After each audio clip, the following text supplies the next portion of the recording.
Dans un quartier pauvre de Dakar, près des rails rouillés, vivait Idrissa, 19 ans, au regard brûlant de rêve.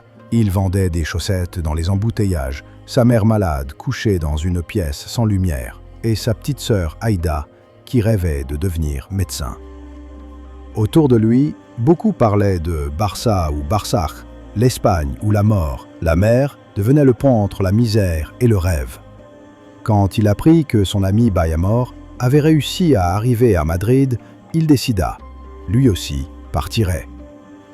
La nuit, sans prévenir sa mère, Idrissa quitta la maison.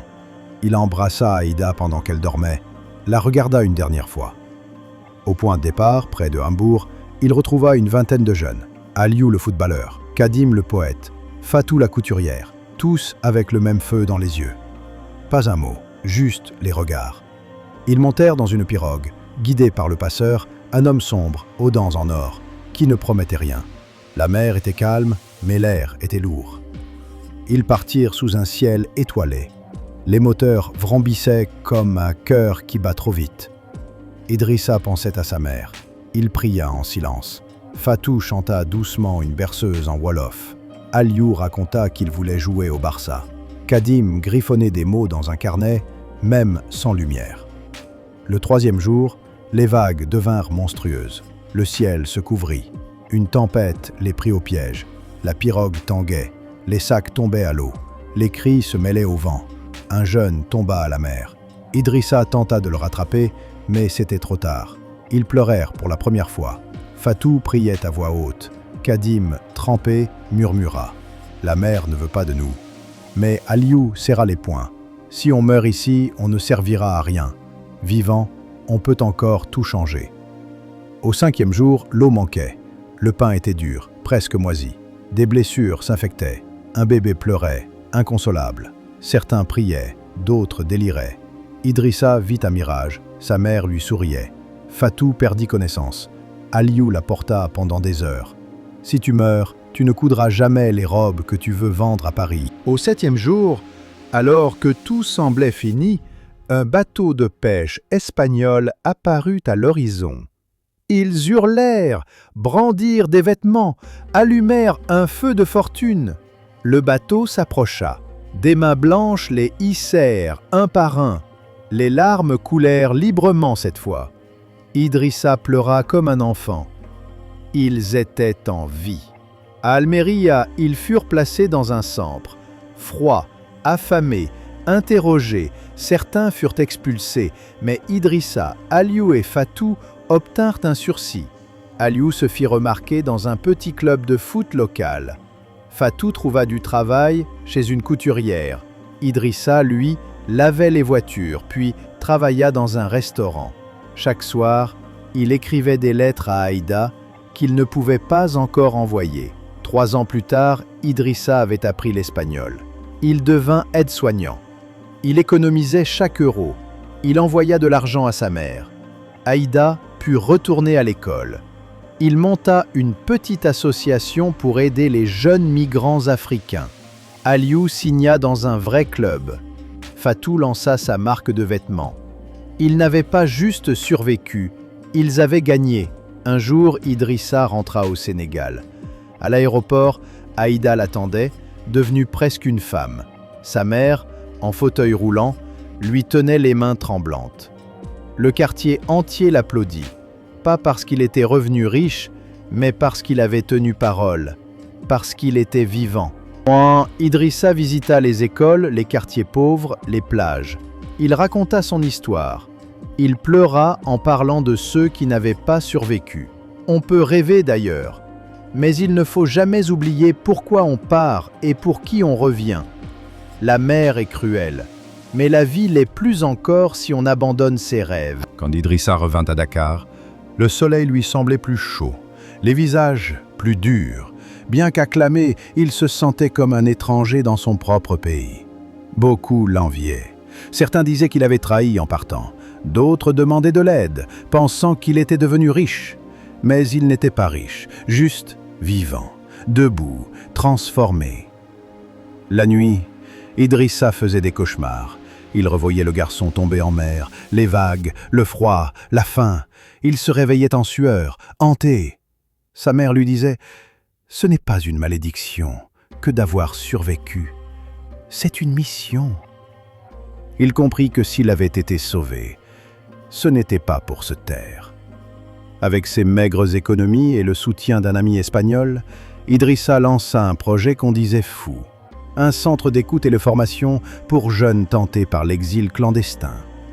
Il l'appela Baol Noubok, notre espoir commun.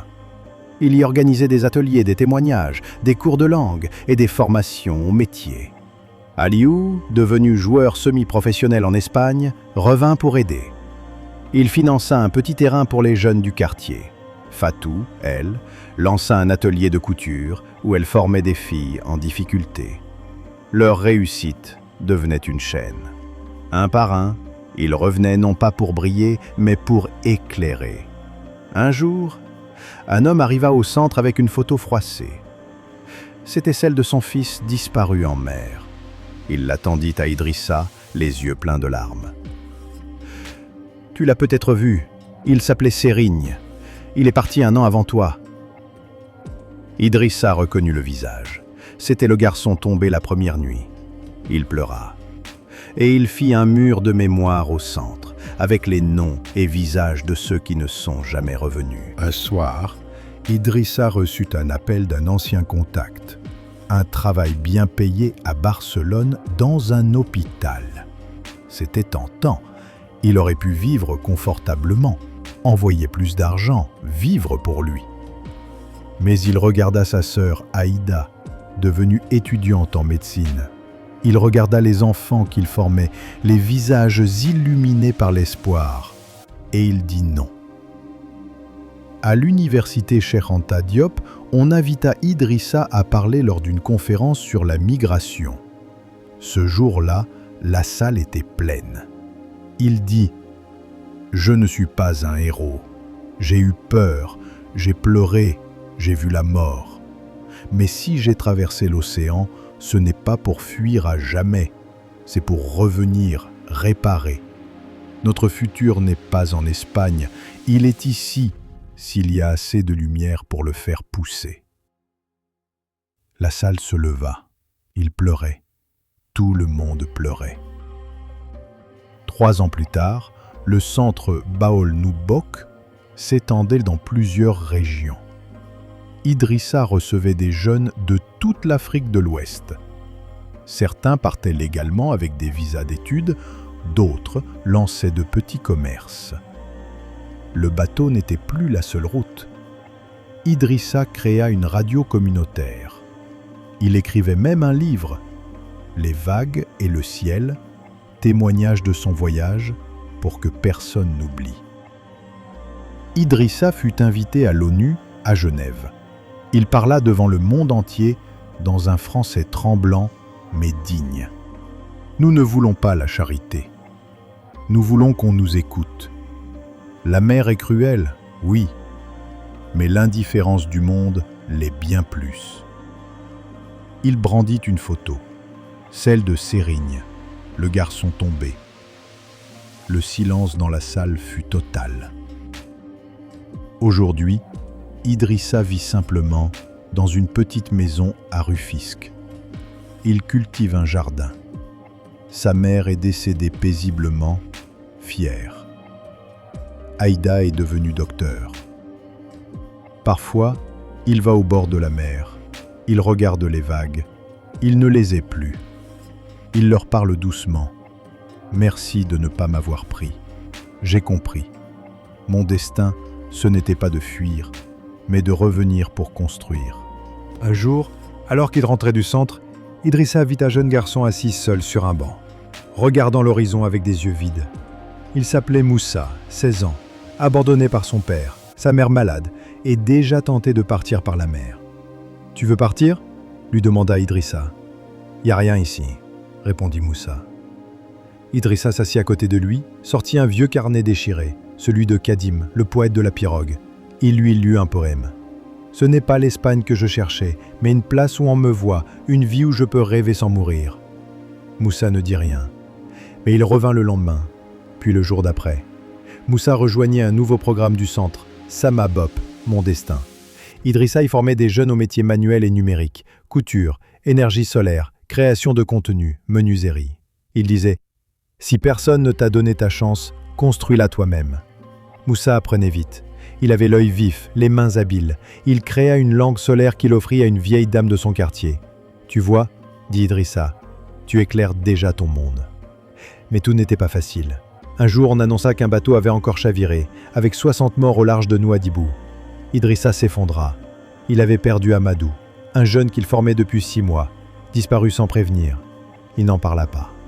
Il alla seul au bord de la mer, planta une bougie sur le sable. Il murmura « Pardonne-moi, je n'ai pas réussi à tous les sauver. » Le lendemain, Idrissa réunit les jeunes du centre. Il leur raconta tout. Les morts, la douleur, les fantômes. Il pleura devant eux. Puis il leur dit « Je ne suis pas un prophète. Je suis juste quelqu'un qui n'a pas oublié d'où il vient. Vous êtes l'avenir. Ce pays ne vous attend pas. Il a besoin de vous. » Moussa se leva. « Et nous, on te promet qu'on fera mieux. » Des années passèrent. Moussa devint ingénieur en énergie solaire. Il ouvrit sa propre entreprise à Kaolack. Il employait d'anciens jeunes du centre. Son slogan « La lumière vient d'ici ». Aïda, la sœur d'Idrissa, devint médecin-chef d'un grand hôpital régional. Elle fonda une clinique mobile pour les zones rurales. Aliou, l'ancien footballeur, finança un centre sportif à Saint-Louis. Fatou, la couturière, lança une marque internationale de vêtements, Ndang Dang, inspirée de leurs origines. Idrissa, fatigué mais souriant, écrivit enfin son livre.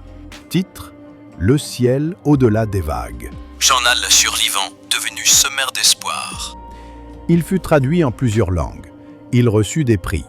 Mais pour lui, le vrai prix, c'était quand un jeune lui disait « Grâce à ton histoire, j'ai choisi de rester et de créer ici. » À 65 ans, Idrissa retourna une dernière fois en Espagne. Il visita le port d'Almeria, puis l'endroit où ils avaient été secourus, là où tout avait recommencé. Il rencontra les enfants des pêcheurs qui les avaient sauvés. Il leur offrit une sculpture en bois, une pirogue qui vole avec des ailes d'oiseau. Vous avez sauvé nos corps, mais ce jour-là, vous avez aussi sauvé nos destins. Quelques années plus tard, Idrissa mourut paisiblement dans son sommeil, chez lui, à Rufisque. Des milliers de jeunes qui l'avaient aidé vinrent à son enterrement. Sur sa tombe, on grava « Il est parti par la mer pour chercher une vie. Il revint pour en donner 1000. » Moussa prit la relève du centre. Il modernisa les formations, créa une plateforme numérique appelée Yaiteki, la mer réussie, pour que les mères puissent vendre en ligne, suivre des formations, être indépendantes. Un documentaire international fut diffusé. Idrissa, l'homme qui a vaincu l'océan. Cette histoire n'est pas une fin. Chaque jour, des jeunes comme Moussa se lèvent au Sénégal, en Guinée, au Mali, en Côte d'Ivoire. Certains partent, d'autres restent. Certains meurent, d'autres renaissent. Mais grâce à Idrissa, le rêve ne dépend plus seulement d'un bateau. Il dépend d'un choix, d'un courage, d'un espoir,